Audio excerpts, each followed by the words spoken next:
can share this.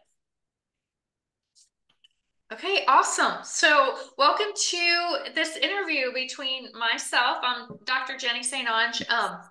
with Thrive Chiropractic and Functional Health, and this is Dr. Chris Zaino, and he is, gosh, there's a lot of ways to describe you. You at one point, I don't know if it's still the largest chiropractic clinic in the world, down there in the Woodlands. Um, I know you were Mr. America at one point. You do a lot of speaking now and coaching and stuff like that. So, one of the thought leaders in chiropractic and in the natural health space, functional health, functional medicine. So, is there anything else you want to tell us about what you? Yes, yes, the most important part. Your husband, we all went to school together. Oh, yes, yeah, yeah, yeah. Like that's the most important part. Like, who gives a crap about all my accolades? We went to school together. Like, we've been in this game for 19 years. 19 years, Jenny. I This know. this month. This I month. was This month. trying. I was Oh trying to shit. think back, like when did I meet him? And it Yeah. goes back to I think it was like 2003, maybe. Parker. Yeah, Parker, right? Yeah, like that's how long ago it was. It was Mm-hmm. over 20 years ago, and we lived in the same apartment complex. The summit. Yep, right there in Valley Ranch by the Uh-huh. Cowboys training facility. Yeah. Because I had to find the gym before I found a place to live. That's how I roll. I'm like, where's the gym? Now there's my place. That's where I live. So the Yeah, gym and the grocery store, number one. And then I find out where I'm going to live. well, that makes good sense because you have to take care of your body and you have to put good stuff into it. So, So so we that's the would always most important. well, God first and your family, of course. Yeah. No, I don't mean that. I'm like, what was most important about my accolades is that we went to school together. Yeah. Oh, yeah. Yeah. And so over the years, I've just been kind of seeing what you're up to on social media and chiming in on on your posts here and there. And I feel like we know a lot of people in the same natural health circles and stuff like that. We're kind of up to the same stuff, trying to advance this idea that um, really your health is your biggest asset and take care of it. And don't, I feel like I won't mention any names that'll get me kicked off of any platforms, but in 2020, something happened where the world started to say, wait a second, you mean the mainstream medical system doesn't have my best interest in mind? And so you're starting to see even platforms like Tucker Carlson's been investigating, and Glenn Beck did a show last night on his Blaze TV called Make America Healthy Again, talking about the food supply and how. So I am so glad that there's finally a big spotlight. We've known this. How long have we known this, right? Oh yeah, well, and I think that's what made our practices effective because we brought up some topics, and there's a radical way to bring up the topic, and there's a Socratic method where I just ask questions, and it takes that person along a journey to find their own truth. Because a lot of things, Jen, like when we were raised, how many of our truths and our beliefs were told to us versus us actually experiencing them to be true? So if we grow up, I mean, so our parents passed down tradition, religion passed down this, right, wrong, good or evil, judgment. So we really were told, we go to school, we were told what to do, why to do it, but we never were really trained how to come to that truth on our own. So of course I'm going to do this when my baby's born. Of course I'm going to do this when the Right. government tells me to. So it's like it doesn't even there's no questioning because of course, but when you really sit back and be like, so what's the truth on that? Like how who told you that? And did you find this to be your truth? And if you come from an aspect of just curiosity, and what I tend to do is I start to put a little bit of crack into that worldview, their personal worldview. So when I put a crack in that worldview, then the person starts to question it.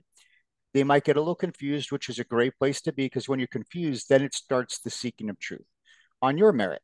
And I mean, it's amazing. That's when you really evolve and saying, listen, like, I have to take care of my own health. I cannot count on those outside of me or insurance companies outside of me or governments outside of me. I have to, like, when it comes to me and my family, like, if health is my greatest asset, my checkbook and credit card should prove that. Like, am I investing in learning about health? Am I investing in chiropractic? Am I investing in the right organic foods? Am I investing in the right supplements? Like, wherever because money's just a measure of value. So where is my value going? Right. Or am I looking for the cheap way? Hey, what's the cheapest way to become healthy?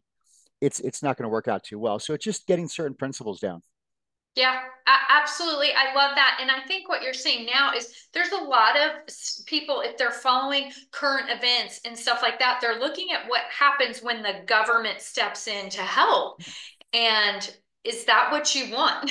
That's a great Yeah, question. Like, just look how questions. FEMA's handling North Carolina Mhm. and the Helene, the disaster that happened there. Is that who you want in charge of your healthcare? And do you want to react? The healthcare system is so reactionary. It's well, I can't tell you how many people come to see us and they say, well, my doctor said, I'm pre-diabetic. He's not going to worry about that yet.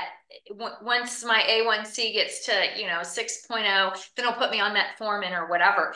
And I'm thinking, what is that what you want to do? Do you just want to sit there and let that turn into diabetes, or do you want to learn what you can do right now to to change your physiology so that that isn't what manifests over time? So I think that's a great point.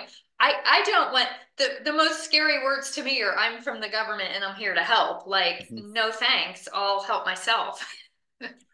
Dr. Jenny, when you look at it, I just think it's, getting to a couple basic principles of, when I speak a lot and I ask, so what's your greatest asset? And everybody tells me it's their health. You know, I have people write down their goals. I'm like, would it be fair to say that you need some money to reach those goals? And people are like, yes. And I go, would it be fair to say they need some time to reach those goals? And they're like, yes. I go, what's the absolute thing you absolutely must have in order to reach whatever goal they wrote down? And they all say their health. So we establish health as their greatest asset. Okay.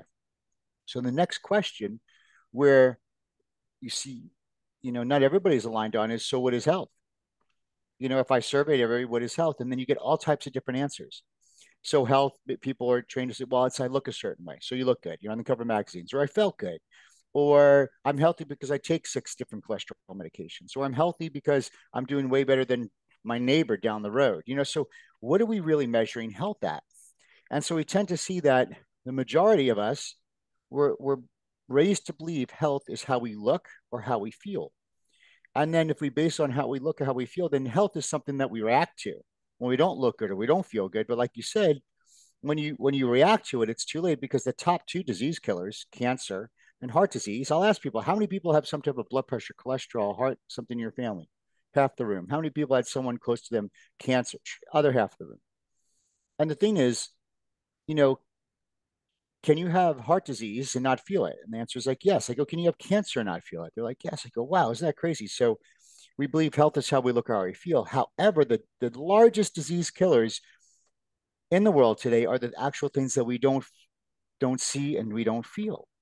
So therefore, like that's so right there, that puts a crack in the definition or worldview that people had for health. So go so if we just go on how we look or how we feel, we miss heart disease, we miss cancer, and then the third leading cause of death is what happens when we don't look at or feel good. You go to the doctor and you say, hey, I have these issues going on. Please take them away from me. And the doctor gives you a what? A medicine. Right. So if here's a medication, right? Here's the cause of the problem, and we mask with a medication. Is the problem still there? Yes. And then one drug leads to more drugs, right? And if the problem's never taken care of and you're just being masked with medications, is that problem going to get better or worse? It's going to get worse. It's going to get worse. It's going to go deeper and deeper. And eventually, if you don't get to the root cause of the problem and the medications, what's the final end? Death. Yeah. And so that's why the third leading cause of death, or the first, whatever you want to do, is masking the symptoms. Medical care and prescription drugs almost killed 1 million people. So that's why if we just base our health on how we look or how we feel, or God forbid, we do something where we actually mask the problem, which is so funny, Dr. Jenny, because like in your car, when the check engine light goes on, we don't put tape over it. We take it to the professionals. And even when you bring it in there, like I get my check engine light on and they say, well, hold on. We got to look under the hood. They're going to actually search for the cause of the problem, because that will make the light go, the sensor go up. Or a fire is going on, fire alarm's going off. We don't take matters to the fire alarm. Everything in our lives outside of us, we always look to the cause and we fix it. Our iPhone breaks. Where do we go? We go to the Apple store, and the Apple store fix it. They don't put tape over my cracked screen. They fix the problem. But when it comes to our body, we've been conditioned to do what? Mask symptoms. So our greatest asset is our health, and we've been told to do something that's so backwards when it comes to taking care of anything else. So that's why when you have those top three killers, health's not how you look or how you feel.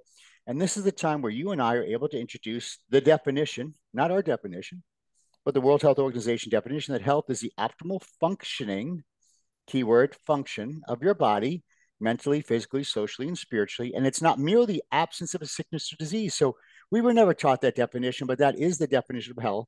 So therefore, health is how you function. And Dr. Jane, that brings what we do into play. So if health's 100% function of the body, because if my heart is functioning correctly, I don't have heart disease and all this stuff. If my colon's functioning correctly, I don't have colitis or constipation. Like, so the Right. symptom, the symptom isn't a thing. The symptom is a lack of a thing. I'll say that again. A symptom is not the thing. It's a lack of the thing. So a symptom is a lack of function and health. So when we start chasing symptoms, we're really chasing ghosts. And we're not focusing on the true cause, which is how come that area is not functioning correctly. And now when you go into function, we could see, well, the nervous system, the nutrition, there's so many things that help the function of the organ. So instead of looking at function and cause, we're told to look at masking symptoms and putting tape over check engine lights. Absolutely. And I just want to pull a little bit on the thread you said that a symptom is a lack of something. I love that because one of the things that we try really hard to do is teach people to come from a place of looking at abundance versus lack, that whole concept of you really want to manifest health. You don't want to look at whenever you focus on whatever it is that's negative, whether it's a symptom or a lack or whatever, your subconscious mind has a tendency to just go there, and people will come in and say my cancer or my autoimmune conditions and stuff like that. And usually we try to reframe that of don't own that, don't bring that in, because you're just internalizing that. Talk about what you want instead. Like, you would love for your immune system to be doing what it should do and modulate itself properly instead of attacking and breaking itself down.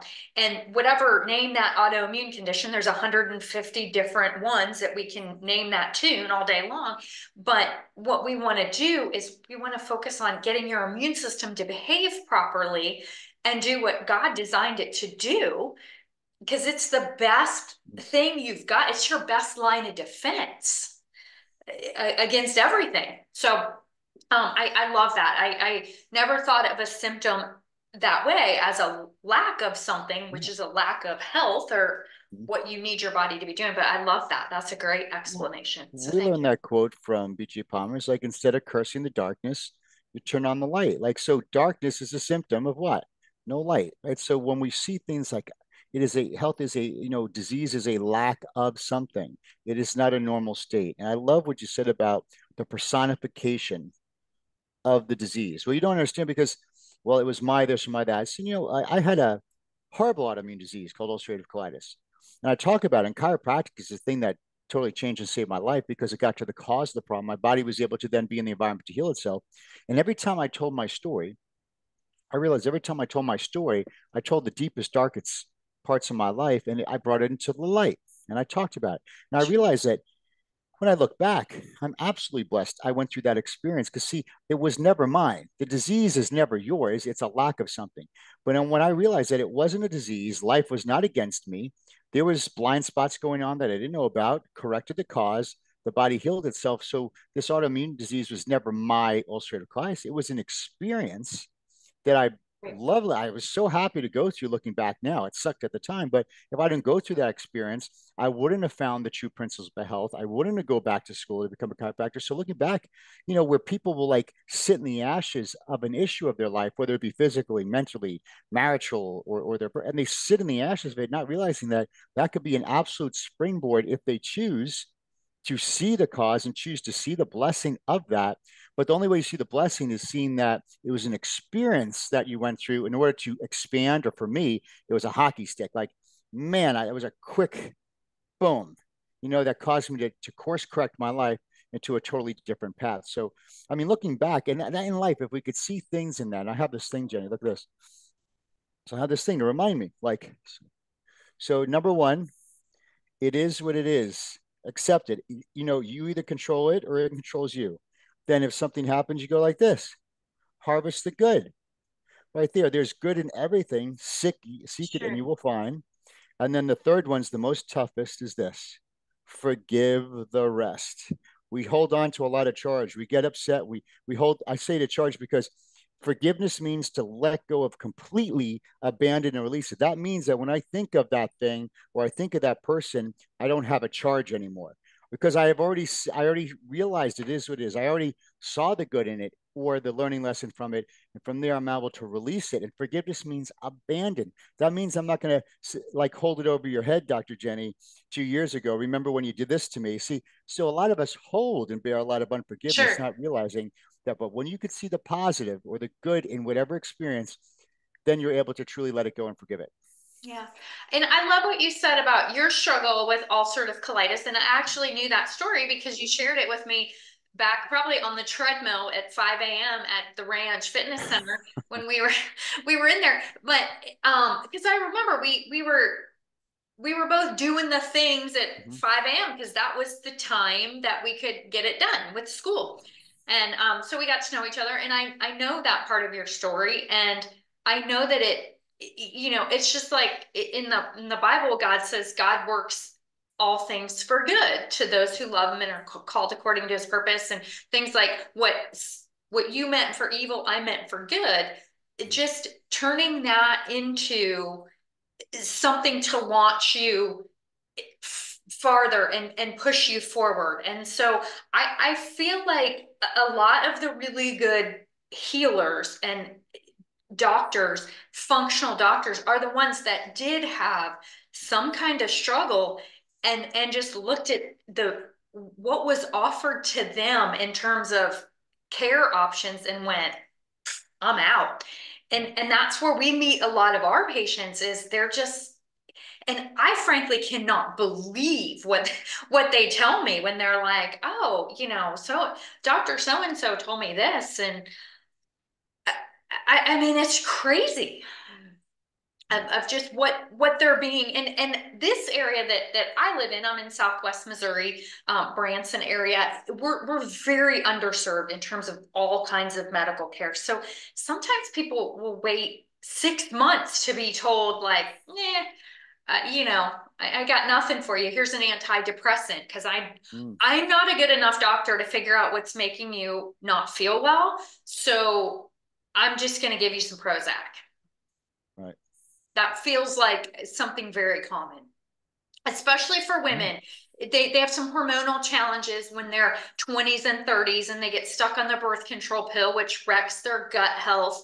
And then 3 to 5 years later, because the gut is so foundational in mental health with um, serotonin production and all that, they're not getting what they need with gut health. They start to get a little depressed and anxious, and mental health things show up, and they're depleted in B vitamins. So they don't have the building blocks for these things. And then they just go, well, okay, in addition to your birth control pills, which are terrible for you, here's an antidepressant. And they're not depressed, they're not anxious, they just want to feel good and they deserve that. Yeah, totally understand. And remember, Dr. Jenny, this is also celebrated on television. The housewives are taking their happy pills and they're drinking their wine. So there's always like a happy pill. It's become the thing to do, almost jokingly. Yeah, I'm on my antidote, I'm on my Xanax, I'm on these things. Like this is almost like the cool thing to do. They mix it with their alcohol, and it becomes a vice. And the pleasure and the source of your pleasure starts to become the source of your pain. Because you're right, it depletes the serotonin even more. It really causes a hormonal chaos in the body. And a lot of times they think there's something wrong with them or they feel like they're too far gone. And it really is a journey of understanding who can I trust? Who can I listen to? And that's why it's so important that you don't let fear become the deciding factor of how you take care of your health.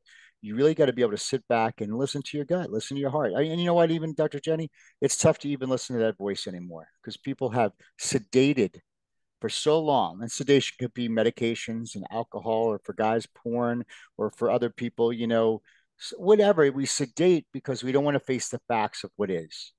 And when we sedate for so long, that voice that's trying to guide you through your entire life and give you that intuition, which females have the most amazing skill of intuition, Yeah. it becomes, they silence that. So they don't even know. They can't separate feelings from facts. And that's where, and I think that's a huge part of what our purpose is on this planet, is just to be able to hold a space for someone, a nice space. There's no judgment, there's no right or wrong, there's Right. no guilt or shame, and just say, listen, what are the facts? What are those feelings with those facts? And what do you want? And then really kind of lay out a very natural progression or bridge to get that job done the right way. And knowing along that journey, it's going to take time, energy, effort, investment, but it takes desire and faith, because I wish everybody could heal straight up, but healing is like this manicky thing. I'm doing amazing. Oh my God. Like you're doing this whole organic process, but having that desire and faith to be well and not quitting Yeah. until they got the result is key. Yeah, absolutely. So piggybacking off that thought, uh, what do you say to somebody? I think I know what you're going to say, but I would love to hear you articulate this. Yeah. But when you talk about getting help, do you always think lab testing and you have to have some measure of when you're looking at function, it's not as simple as come in, have a 5 minute conversation. Mm. Hey, my cholesterol's high. Do you have a supplement for cholesterol? Because we get a lot of that. And the further we get along in our practice and the more we understand how we can help, we kind of weed this out of people that just want to replace a pharmaceutical prescription with a supplement, because that's not true functional health care. That's just a swab of treating a symptom. But what would you say to someone who's like, yeah, I really want to get healthy, but I don't think I need labs, or I want to do it without labs. Is that possible, or do you need that data and that feedback?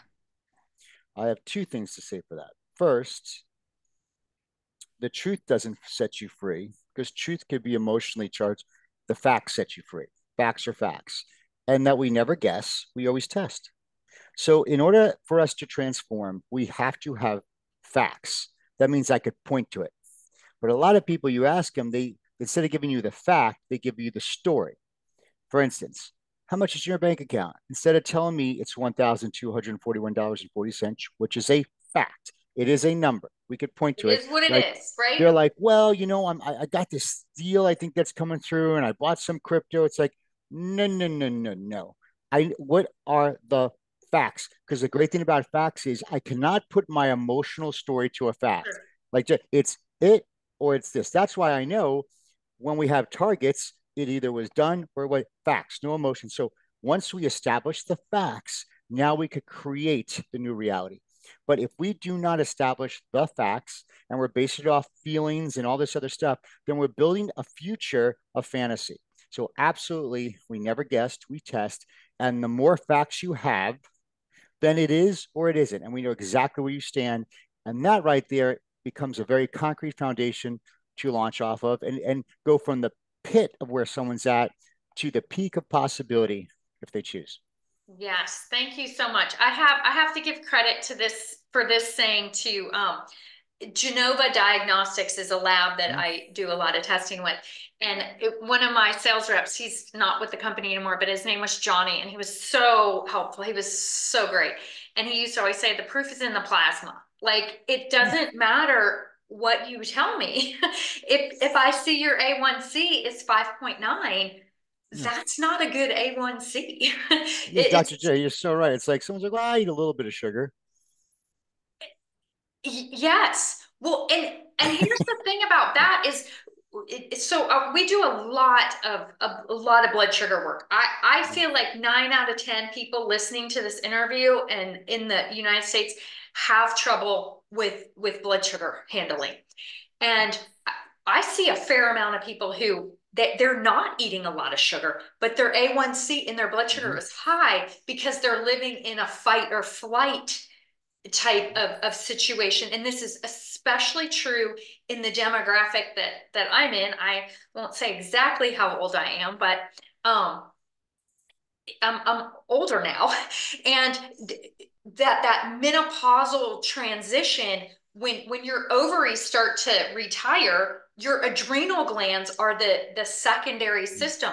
So, like for me, I've been an ultra endurance runner for forever. And that is, I love it. It's a sort of an addiction that is probably not healthy. And I know that, but I love to run forever. And it kind of trashed my adrenals. And I have to wrestle with that. My blood sugar at times it's so high because of the running. It's putting me in fight or flight my mode, and cortisol is being released. So understanding all these players, and if I would go to a traditional doctor and they would see that my sugar's high, they'd be like, well, just eat lower carbs and exercise more. And it's like, I just ran 50 miles this week. How much more exercise do you want out of me? Or, I'm only eating 80 grams of carbs a day and I'm running like that. That's not it. And I need more carbs when I train like that. I need the right ones, and I need to nerd out on facts of, like, I wear a continuous glucose monitor when I'm trying to troubleshoot this, so that I can't lie to myself and say, oh, all this running is good for me. It's not good for me. No, you nailed it on the head. And you know what? All that does is raise awareness. And if you look at an area, if anybody's watching this, there's an area of your life that you're struggling in, or it's not where you want to be, there's a good chance that it's the place that you have the least awareness over. That you have the least amount of data and facts on. Yeah. It's like, well, my marriage is blah, blah, blah. Yeah, well, your business is good, but imagine if you treated your marriage like your business, as far as the time you put into it, how you check your numbers, and you know so much stuff about your business. It goes so many layers deep. But like, we look at a marriage like, well, I got date night in, we had sex once Check. this week. Yeah, right. So it's like when you look at the areas that you're great in, the great thing about the areas that you're good in, you should be able to find principles in those areas by self-reflection and say, how does this relate to the other areas in my life that are not doing well? And then you should receive a revelation of, like, you know what? If I if I had for your health, if I was to test these areas and know where I'm at, then just like my KPIs in business, like if you didn't know where you were in your business, you could find yourself bankrupt or a failed business. So it's like, well, when Fast. it comes to my health, if I knew my numbers, just like in my business, I could see it. I can now deposit into that health bank account and Right. see things, get better as they need to be. So it I and for some people watching this, that might have clicked for you because you're amazing in business. And you're like, wow, I didn't think about it. Yes, because that's why you're great. Yes. So Yeah. take what you do that's working in one part of your Yeah. life, because I'm pretty analytical and I Mm-hmm. analyze the crap out of I'm doing some real estate investing now and Mm-hmm. learning how to, like, hey, when you purchase an investment property, it's either a deal or it's not, and there is Yeah. no emotion. You have to check it out and say, okay, it's going to sell for this much. I'm going to fix it up for this much. I, there's really no emotion. It's all like Mm-hmm. spreadsheets and analytics, and your health should be no different. That's one of the reasons we put continuous glucose monitors on almost everybody that we work with, because you cannot lie. You can't come to me and say, well, I'm eating pretty good and my blood sugar's good. And we have this app now. It's super cool, where if we give you the glucose meter through our office, we have a dashboard and we can check in anytime we want and see. So people that we're coaching and working with, and that's been transformational for Mm-hmm. our results and our practice, because, like you said, it takes the story out of it, and the Mm-hmm. it's like it's either doing what it's supposed to do or it's not. And we don't come at it with the wagging the finger, pointing, hey, you're doing terrible and blah blah blah. We ask questions like, why do you think that your blood sugar spiked here? What Mhm. did you do? Because we want to do less of that. And then we had a day where blood sugar was perfect and it stayed really nice and level. What did you do there? Because that we want to feed more of the good stuff of what is working. Dr. Jenny, I think there's those people that they really get into wearable technology and gives them data driven back facts. And, if you could really get into it, it's pretty cool. Whether it be the steps they took per day, right? Like they gamify it. Wow. Yeah, I'm on 4,500. Let's go for a walk to hit that 5,000. But you know what I mean? Like what you track, you improve on. So sure. now I know you could track sleep, you could track steps, but I really like that. Now they're able to get blood sugar and heart rate and blood pressure. Like you start to get those trackable data, and I know, and this, what do you put it on the tricep? Yeah, actually, two places, either right here or like on the Yeah, abdomen. so And cool. I've enjoyed it more on the abdomen just because I feel like I'm always, if I'm putting Yeah, on a shirt, I've ripped them off. But if to yeah, I each think their that's great. own. Because Dr. Jenny, like I have a huge one of the side parts of the practice I have now is neuropathy, and I mean, if these people just were aware, because neuropathy, you see, well, how do people lose toes? And like, how they do it? Very slowly and very quickly. Like, because no one realizes it's happening to them in the moment because they're just not aware. And then when they're aware, their sugar's in the 400s, Jen. It's just like insane. So it's like these, just to have someone like yourself that makes someone aware of something, you could prevent so many of these things going on by just tracking a couple things.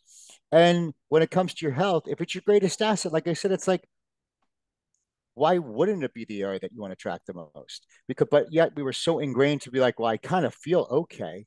Again, into our feelings, I kind of look better. Well, I look, and then when someone Yeah. says they look good, they're comparing it to someone less than them. They're not comparing them to like someone else. So it's like, it's funny how like until we have the facts, we're just going to pivot our perceptions to always make ourselves look like we're in a better spot than we really are.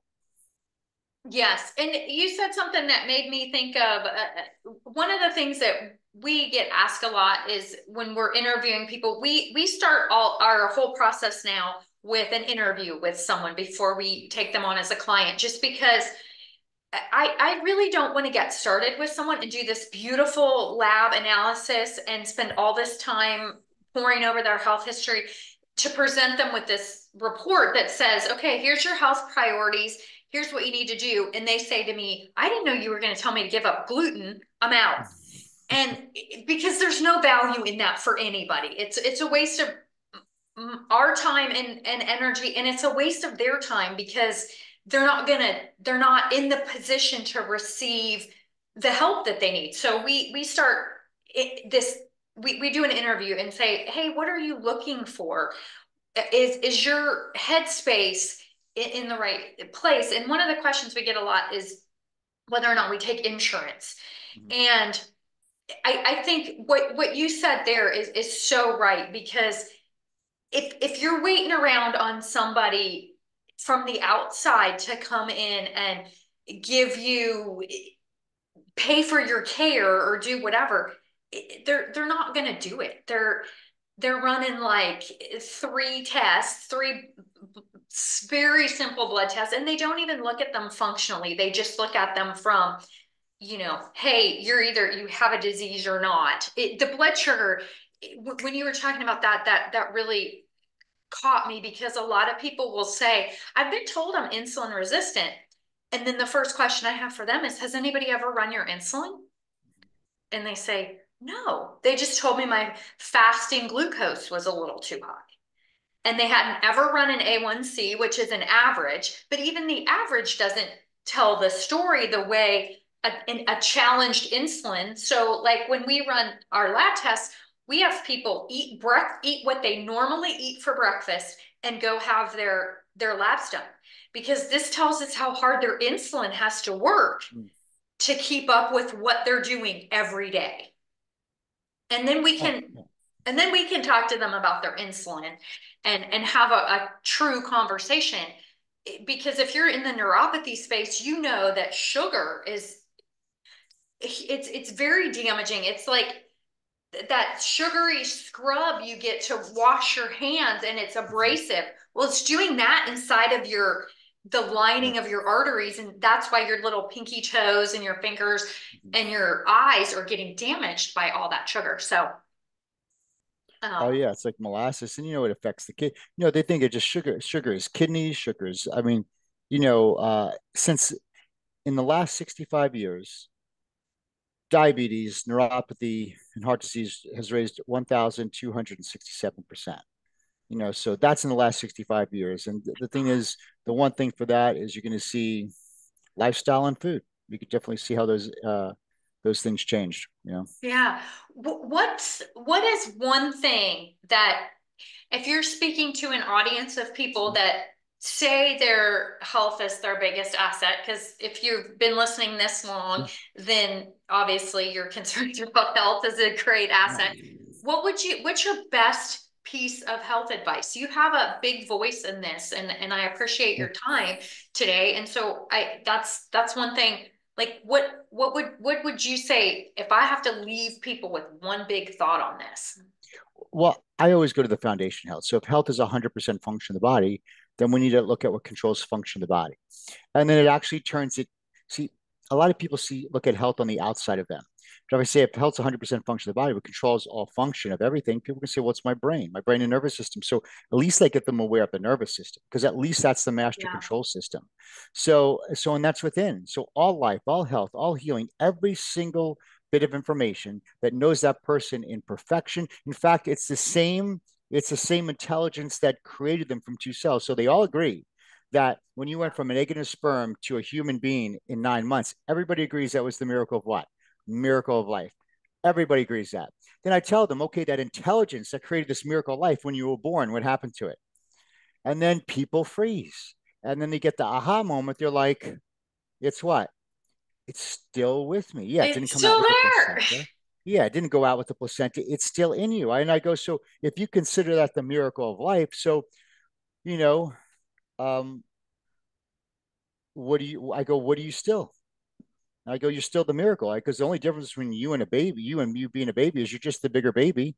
Nothing changed. So the same intelligence and life and healing power, everything needed that took care of you in your mother's room and knows exactly, programmed every cell in your body and organ to do its job, it's still in you. And people are blinded to that. So what do we do, Dr. Jen, is we're sedated. The, the, the Yeah. environment and sedated us from that truth. So people they're looking all over the world for the cure and the potion and the lotion. And imagine they're doing this whole thing, but the acres of diamonds is right below their skull. Like the answer is within them. And it's kind of a clever thing. It's like, listen, let's not let Dr. Jeni and everybody know that everything they need is inside them. We'll will confuse them to think it's got to be somewhere else outside of them. And so that's the thing. You first have to look within. However, you can't just say, okay, the power that made the body heals the body. It's like, oh no, now we got to look to the body because the body is going to leave you clues. And through the testing, you're going to see exactly where that body is and then know where it needs to be. So we assist the body to heal. We don't we don't force it to heal with stuff. Of course, yeah. And in our practice, we have the chiropractic side and we have the functional medicine side. And really they're not disconnected. We just I'm more on the functional health side. That's what I've gravitated towards. And Tim, and we have another associate who's great, Dr. Christensen in there. They handle all the adjustments, and that's a skill. They've honed that skill, and they're really good at that. So we're always having this conversation back and forth. They come in and they say, which side do I need? And we're like, you need it. You need us both. We have a little bit different set of skills that we bring to the table, but the premise is the same. It's, if you have an interference in the communication with your brain and your nervous system, there's no amount of vitamins that are going to fix that, or no diet that's going to change that. But on the flip side, if you are structurally doing all the right things with chiropractic, but you're still putting a bunch of seed oils and sugar and you're inflaming. And that's one of the things we look at on everybody's inflammation markers and stuff like that. Then that's causing a lot of pain. So it's not either or, it's this whole big soup of doing all the things right and getting feedback. You know what? I think the best way to describe you and Dr. Tim is you guys are function mentors. That's what you do. You're all about Like getting the that. person to, I'm a function mentor because you're not a function savior. Because I learned a long time ago, I'm not a savior of people because people always put the savior on a cross eventually. I'm not a savior. I'm a leader. I'm a mentor. I'm going to help guide you. You got to do all the work, but so you're a function mentor. Like you are looking at what is interfering with the function of the body. You're right. Like I could be sitting here with EMFs jamming my brain and body all day and I'm feeling sick.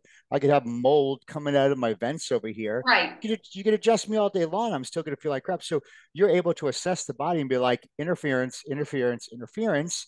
And then that person chooses to remove the interference to move forward. And and that's it. So you're function mentors. That's what you do. Hey, listen, we're gonna look through, we're gonna help you assist in the optimal function of your body in all these different holistic pathways.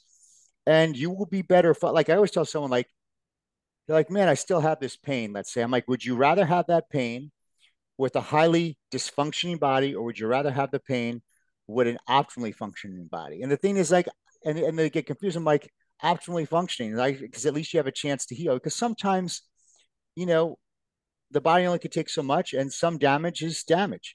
But man, but that doesn't mean that you don't optimize the body in every way, shape, or form functionally to have the best Right. quality of life of what you can. And I like that too because sometimes people that their expectation is that we have these magic adjustments or supplements or lifestyle modifications or whatever that are going to just make everybody better. But, if you take someone who's in a 50-plus-year-old body and they've beat themselves up for, like, maybe they jumped out of airplanes in the military, or they run a lot of ultra marathons, or whatever they do, they lift a lot of weights, whatever it is, that maybe it's repetitive and there's some element of damage, there's going to be wear and tear on the body. But so does that mean you just give up and don't don't try to make it as best as you can? My 50-year-old self is not, I'm probably not going to feel and look and perform like I was when I was 18, but you bet I'm going to be the best 50-year-old. And moving forward, I'm gonna own it. Like, so I love it. Yeah, you just be, it's not about perfection, it's about potential. So, I mean, at 50, at 60, at 70, my job is to make sure I use as much potential as I have in my body and do the best I can with what I got in the moment I have it. And that's all you yeah. could ask for. But I believe that you could always look to get a little bit better every single day and improve on yourself. And it's a work of art, Dr. Jenny. It's like, and that's another thing. Too many people think there's a destination. So how long do I have to do this for? As like, what do you mean? Like, and that's another thing. Like, why are you asking me that? Like, when you get your oil change, you'd be like, so how am I gonna? How long am I supposed to do this? Or when do I get my tires again? Or how often do I get to brush my teeth again? When it comes to your body, it's like for your health. How long are you gonna do this? I go until you're gone. Of course, like Until you don't yeah, want to feel good, and like, yeah. It's like so. It's these little mindset memes that people have in their head that we just need to address. Be like, everything. There's no destination of everything. It's like there it's an illusion that something stays still. Like if you don't correct it, what's going to happen? People say, well, I'll stay, I guess it'll just stay the same. Impossible. Nothing stays the same. you're either getting better or you're getting worse every day. Yeah. And then people think there's a time machine. Well, and this could be beyond health. Once I get back to, there's no getting back to. It's in the past. It doesn't matter. It's what are we moving towards? So are we moving? It's like your past doesn't matter. All my trophies don't matter anymore. It's what am I moving to? What am I moving towards? So that's when you get present and future focus versus like leaning on the past and all the things that you were able to do back in the past or what doesn't matter. It's like what can I do today? What's going to change tomorrow? It's the actions I take today. Yes, and it's so fun when we see someone and they say, "Oh my gosh, I feel so much better. I can do things now when I'm 60 that I couldn't do when I was 30, and I Mhm. feel so much better." And that's why we do what we do. And I know that's why you do what you do. What's the name of your clinic? Personally, it's a I got so many. You got Abundant Life Chiropractic, Renew Life Wellness. I got like a food court in there. It just, you know, I lose track sometimes. So Abundant Life Chiropractic is me personally for chiropractic. All the other modalities is under Renew Life Wellness. And then the men's coaching I do online is called Stallion Men's Health. And then the life coaching I do is called I Am Hero. So it's like I get all these little hats Yeah, that I wear. yeah, that's great. Yeah. That's great. How can people find you, Dr. Chris Zaino, on social media? Yeah, just go to Instagram at Dr. Zaino, Drzaino. I always give you guys some good stuff because I understand time is your greatest commodity. So if you take even a second and look at any of my social media, it's always there to build you up, teach you something, or make you even that much better. So I appreciate your time. I understand the value of it. So I make sure that it's just not entertainment. Yeah, same here. And I appreciate your time Yeah, yeah. on this interview. And that's why we do our podcast. Actually, my podcast was born out of I volunteered at a free medical clinic in my area for many years. And I would get people that they really and truly wanted to invest in their health. But when I would meet them at the place that they were at, they maybe they were homeless or living in a hotel or something. Like that's the kind of population that I was serving there, and I wanted them to have chiropractic care because what was on my heart was in our area there's a huge opiate crisis, like pain meds, and people they self-medicate, and they were medicating with drugs and alcohol because they were in pain and they had back pain and all these things. So I thought, you know what? Here's what I do. I'm a chiropractor. I can show up and I can adjust people and I can try to give them good advice. So they maybe they didn't financially have the budget to do the testing and the supplements. So I started a podcast and a blog because I wanted to be able to give really good content, even if someone could never afford what we did in the office. So I'm the same way. I want to provide value, and that's so hopefully if you're listening, you got value out of this, and that's why we do what we do. It's I don't think either one of us went into this because like, hey, we're gonna make a bunch of money and that's what we're gonna do. Not that there's anything wrong with being successful and financially having means, but I think the motivation has to be serving.